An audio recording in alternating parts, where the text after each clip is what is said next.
अरे भाई, जब तक तुम धन कमाने लायक हो तभी तुम्हें प्यार मिलेगा इस संसार में। बहुत सुंदर उपदेश है। जब तक तुम धन कमाने लायक हो तभी तुम्हें कहेंगे मेरा पति, मेरा पिता, मेरा भाई, मेरा अमुक अमुक। और जिस दिन तुम धन कमाने लायक नहीं रहेगे उस दिन कोई बात नहीं पूछेगा, पक्की बात है। वाह वाह जब चल रहा है तो सब हाथ मिलाएंगे, और जब बुरा समय आएगा तो तुम्हारी गली से निकलना हो ठीक नहीं समझेगी कि अगर उधर निकलेंगे कहीं वो मिल न जाए और कुछ मांग न ले, कुछ कह न दे। जब तक तुम धन कमाने लायक हो, तुम्हारे पास धन है, तभी तक तेरे को प्यार मिल रहा है संसार से, परिवार से। और जब तू रोगग्रस्त हो जाएगा, जराग्रस्त हो जाएगा, तो कोई भी तेरे से बात नहीं पूछेगा, बात नहीं करेगा। अरे मूढ़, इसलिए तू निरंतर गोविंद का भजन कर ले, गोविंद का भजन कर ले, गोविंद का भजन कर ले। ये आशा परिवार की भोगों की इतनी सुदृढ़ है, फांसी ये कि नहीं कटती है। बूढ़ा हो गया है, त्वचा सब ढीली हो गई, हड्डी हड्डी दिखाई देती है, सिर के बाल सब पक गए, दांत एको नहीं रह गए, लाठी लेके चल रहे, फिर भी वही परिवार की ममता। दरवाजे पे बैठा वही परिवार के विषय में सोचता रहता है। ये नहीं सोच रहा कि मृत्यु नजदीक आ रही, भगवान का भजन कर ले, अपने जीवन को सार्थक कर ले। अरे मूढ़, तू निरंतर गोविंद का भजन कर ले, गोविंद का भजन कर ले, कोई तेरे काम आने वाला नहीं। जब अवस्था ढल जाती है तो काम वेदना अंदर रहती, लेकिन काम क्रीड़ा नहीं हो पाती, जलता रहता है वो वृद्ध। जब जल सूखने लगता है तो जलाशय, जिसमें उसमें जो अंदर होते, कछुआ, मछली, मेढक, जो भी जीव, सब व्याकुल होने लगते हैं। क्या जलाशय, जब जल सूख गया, अवस्था निकल गई, तो क्या विकार, काम विकार उसे जलाता रहता है। वो चिंता से जलाशय में जलते रहते हैं कि अब पानी सूखा, मरेंगे। ऐसे ही जब धन नष्ट हो जाता है तो कोई परिवार का मित्र, रिश्ता, नाता कोई निर्वाह नहीं करता। सच्ची हमने देखा है, ये दृश्य देखे। इसी प्रकार अगर तत्व ज्ञान हो गया तो संसार से तुम मुक्त हो जाओगे। इसलिए तत्व ज्ञान प्रदान करने वाले भगवान गोविंद का भजन कर। दिन व्यतीत हुआ, रात आई, रात व्यतीत हुई, प्रातः हुआ, फिर दिन व्यतीत हुआ, फिर सायं आई। तुम्हारी आयु नष्ट हो रही, गए 24 घंटे, अब पता नहीं कितने घंटे, कितने मिनट हैं। शिशिर गई, शिशिर ऋतु, बसंत ऋतु आई, वर्षा आई, ग्रीष्म आई, शरद आई, गए। हर ऋतु 2-2 महीने अपना प्रभाव दिखाकर हमारी 2 महीने की आयु गई, ऋतु गई, दिन गया, रात गया, आयु बीतती चली जा रही है, आशा बढ़ती चली जा रही है। ऐसा मकान बना लेंगे, ऐसा कर लेंगे, ऐसा कर लेंगे। अरे मूढ़, मरने का समय आ रहा है। रोज दिन जा रहा है, रात्रि जा रही, सायं व्यतीत हो रहा, ऋतुएं निकलती चली जा रही हैं। तुम्हें आशा रूपी फांसी ने ऐसा बांध रखा है, इतना कमा लिया, अब इतना कमा लेंगे, इतना कर लिया, वैसा कर लेंगे। ये तुम्हें पता नहीं कि तुम्हें मरना है। तुम्हारी आयु नष्ट होती चली जा रही है। आशा रूपी इस फांसी को काट लो। कैसे?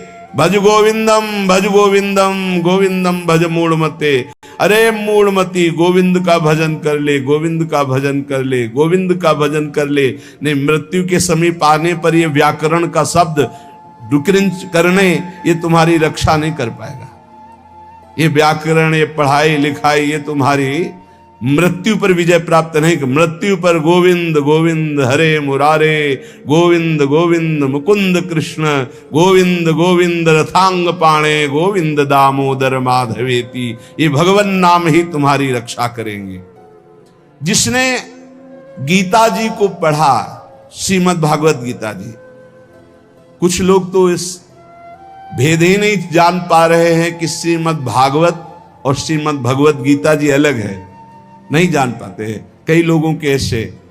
जिसने जो युद्ध क्षेत्र में भगवान श्री कृष्णचंद्र जी ने अर्जुन को 18 अध्याय उपदेश किया, उसे श्रीमद् भगवत गीता जी कहते हैं। और भगवान व्यास देव जी द्वारा रचित श्री सुखदेव जी ने जो 7 दिन में परीक्षित जी को सुनाया, वो श्रीमद् भागवत है। जिसने भगवत गीता को पढ़ा है, गंगा जल के एक बूंद भी आचमन किया है, एक बार भगवान श्री कृष्ण की पूजा कर ली है, यमराज उसकी तरफ आंख उठा के भी नहीं देखेंगे। एक बार भगवत गीता पढ़ा, एक बार गंगा जल का आचमन किया, एक बार भगवान श्री कृष्ण की अर्चना वंदना कर ली, तो यमराज कभी उसकी तरफ नहीं देखेंगे। इसलिए एक बार का जब इतना महत्व है तो तू हर समय भज गोविंदम भज गोविंदम भज गोविंदम मूढ़मते, हर समय गोविंद का भजन कर, गोविंद का भजन। अये मूढ़मती, तेरा कोई साथ नहीं देगा, तू गोविंद का भजन कर।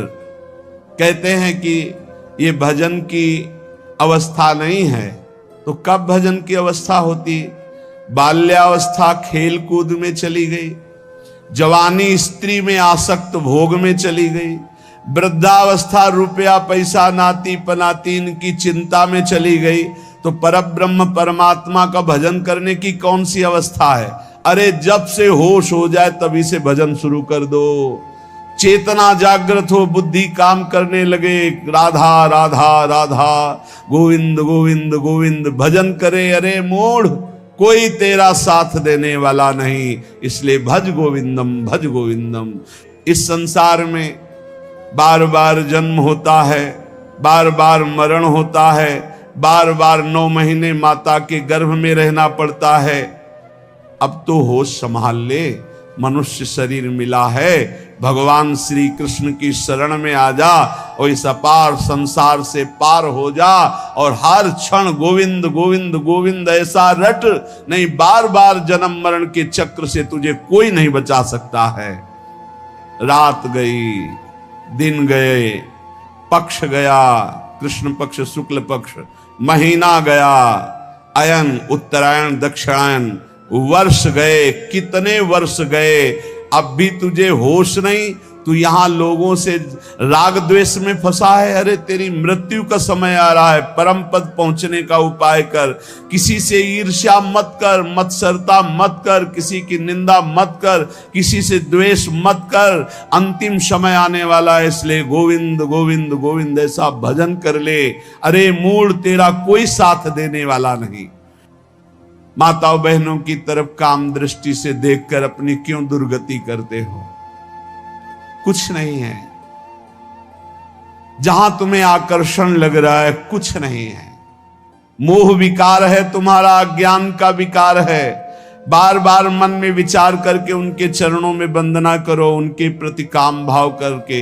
गलत दृष्टि से मत देखो, मूढ़, तेरी दुर्गति हो जाएगी। इसके लिए तू गोविंद का भजन कर, गोविंद का भजन कर। माताओं बहनों पर काम दृष्टि करके दुर्गति का कारण मत बन। कष्टम, जरा विचार कर, तू कौन है? कभी बैठकर सोचा कि शरीर में रहते 15 वर्ष हो गए, 30 वर्ष हो गए, 50 वर्ष हो गए, तू शरीर नहीं तो है कौन? कभी सोचा? कस्तम, कौन है तू? और कोहम कुतः आयाता, मैं कौन हूं, कहां से आया हूं? कामे जननी कोमे ताता, असली में मेरा पिता कौन है, माता कौन है? ये तो बनावटी है, कुछ समय के लिए छूट जाएगा शरीर। ये शरीर संबंधी माता पिता है, लेकिन मैं कौन हूं? मैं कहां से आया हूं? मुझे कहां जाना है? मेरा असली कौन संबंधी है? कभी विचार किया? नहीं विचार किया, इसीलिए संसार में फंस गया। अब विचार कर, शुद्ध विचार के लिए गोविंद गोविंद गोविंद ऐसा नाम जप कर, तो तुझे समझ में आने लगेगा ये संसार असार है। उमा कहूं मैं अनुभव अपना, शत हरि भजन जगत सब सपना। चाहे एक श्लोक ही गीता जी का पढ़े, रोज गीता जी का एक श्लोक पढ़कर अर्थ सहित चिंतन करे। विष्णु शास्त्र नाम, गोपाल शास्त्र नाम, इनका नित्य पाठ करे। 1000 नाम हो जाते हैं। बहुत लाभ मिलता है। 35 मिनट में हो जाता है। बहुत आराम से गाइए तो 40 मिनट में हो जाएगा। रोज गोपाल शास्त्र नाम, विष्णु शास्त्र नाम का पाठ करो। रोज गीता जी के भले चाहे एक श्लोक ही पाठ करो। और कह रहे कि भगवान श्री हरि का नाम कीर्तन, उनका पूजन, उनका ध्यान करो और सदैव संत जनों का संग करो। नेयम सज्जन संगे चित्तम, चित्त संत जनों की वाणी में दे, असंतों की वाणी में ना दे। पर हमें लगता है संत जनों की वाणी में चित्त बहुत कोई भाग्यशाली देता है, नहीं तो प्रपंच की वाणी सुनने के लिए कान बहुत लालायित रहते। देयम दीन जनाय च वित्तम, यदि भगवान ने तुम्हें धन दिया है तो तुम उस धन का सदुपयोग करो। ऐसी जगह सेवा में लगाओ जो भगवान के अनुराग में चल रहे हैं, भगवान के भजन में लगे हुए हैं, गौ सेवा है, या ऐसे जो गरीब हैं, औषधि के लिए परेशान हैं, उनको औषधि का व्यवस्था कर दे। ऐसा धन का शोधन धन्य प्रथम गति जा। नेयम सज्जन संगे चित्तम, देयम दीन जनाय च वित्तम। धन की सार्थकता है दीन जनों की सेवा में, और खूब नाम जप करे। ये शरीर तुम्हें बहुत प्यारा लग रहा है ना, इस शरीर को बहुत लोग तुम्हारे प्यार कर रहे हैं ना, ये सब माया का नाटक है। जिस दिन तुम्हारा प्राण इस शरीर से निकल गए ना, तो जो बहुत प्यार करते थे वो नजदीक नहीं बैठना चाहेंगे। चाहे जितना प्यारा कोई रिश्ता नाता संबंध रखता हो, और मुर्दा घर में एक कमरे में हो, कह दे जाओ उसके पास बैठकर रात व्यतीत करो, तो कहेंगे डर लगेगा।